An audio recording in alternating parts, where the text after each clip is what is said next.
Okay, let's have a look at the Carhart four-factor model. Based on our previous result, let's have a look these three groups stocks will have a higher return.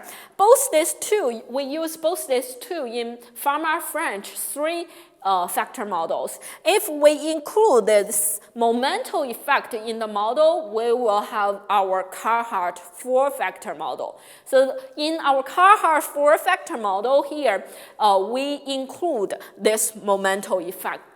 So based on Pharma-French three-factor model, Carhart developed a four-factor model, including a risk factor that accounts for the tendency of the firm with positive past return to produce positive future returns. So only the one difference is it include MOM, that's denote the momentum factors. Which is the average return of a set of stock with the best performance over the period year minus the average return to the stock with the worst return.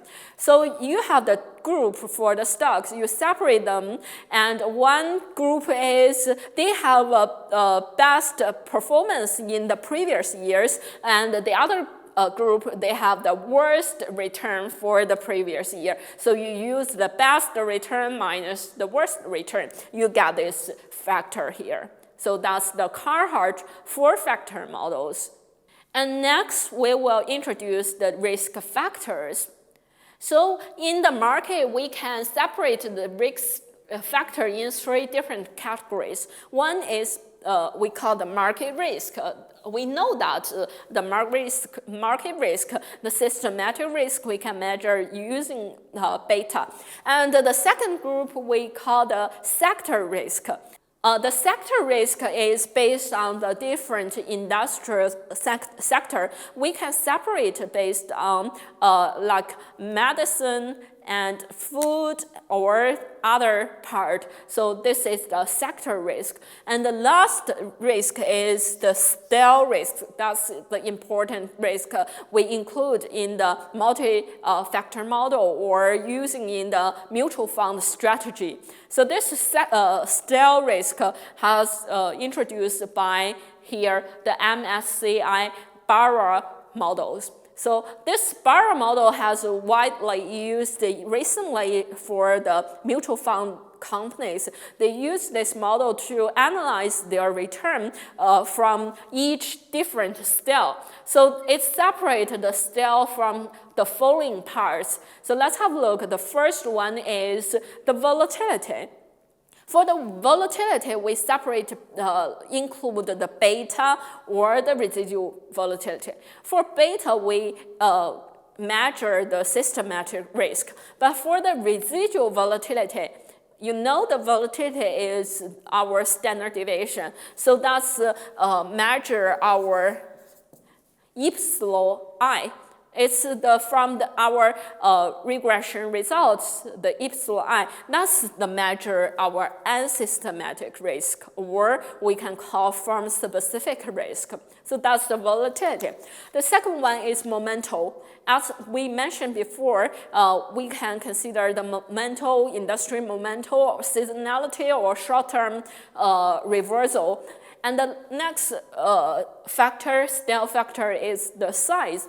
The size is the market capitalization, small cap, big cap, middle cap, and liquidity include the turnover, etc.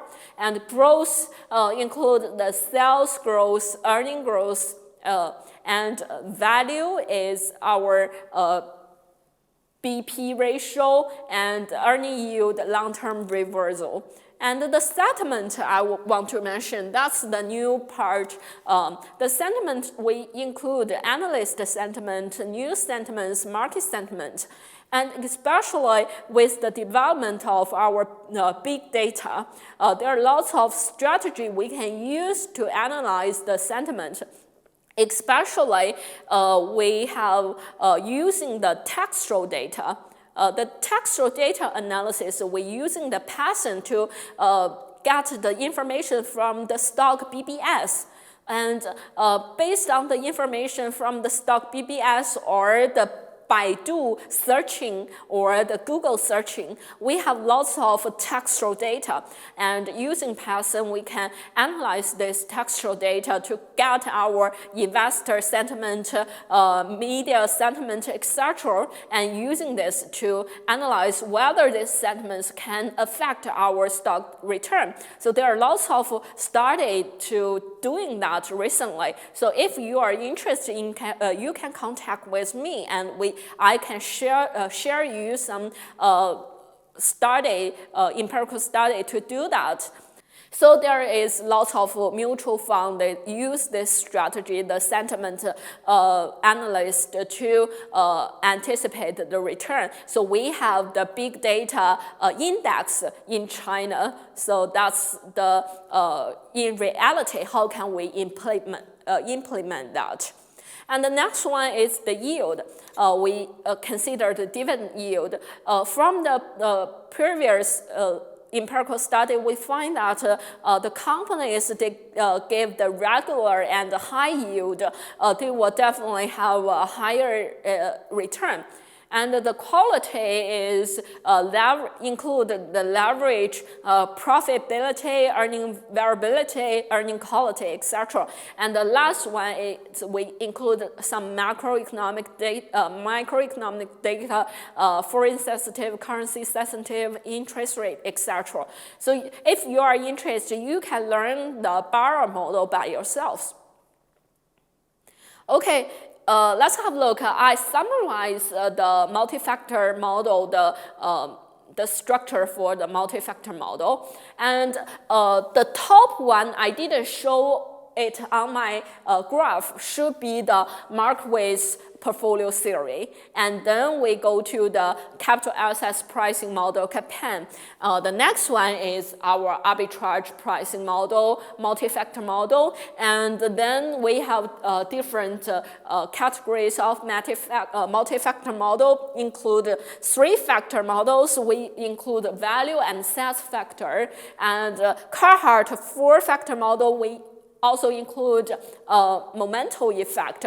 And 5-factor model, based on 3-factor model, we include quality factors, which include the investment and also the quality of these 2 factors. And the 6-factor model, we include volatility. As I mentioned, in China or in the whole world, we find that the low volatility stocks will have a higher return. So we include the volatility as the factor in our model. And based on these different categories of our multi-factor model, we have our mutual fund strategy here. One is based on the smart beta strategy, and the other is based on the multi-factor quantitative stock selection strategy. All of them are widely used in mutual fund strategy now, and we will discuss the smart beta strategy in the next chapter. Okay, let's have a look. I have downloaded some data from the WIND database. So if you are interested, you can go to the WIND database to have a look at the information by yourself. Now let's have a look. This is the scale factor analysis in WIND. And we have different range already set up by WIND. One is the WIND A shares. The other CSI 300. The Chinese name for it is 沪深300. And the other one is CSI 500, 中证500, and others you can construct by yourself. So let's have a look. If I choose CSI 300, which we will use later in the next chapter to have different strategy, we can have a look. I choose 3 months period and also the weekly frequency, which means we're doing the weekly rebalance here. And now let's have a look. This 3 months period, what scale factor is significant? Definitely you have a look this part. most important one is our size factor. So you can have a look, the size factor is much higher than others, and it is the positive size factors. And we have momentum factor is lower, the lowest one. So the next slide, I give you the more detail about the factor styles, and I give you each factor name. So which means for the value style, we have different factor include the value style. And you can have a look at the factor value and factor return.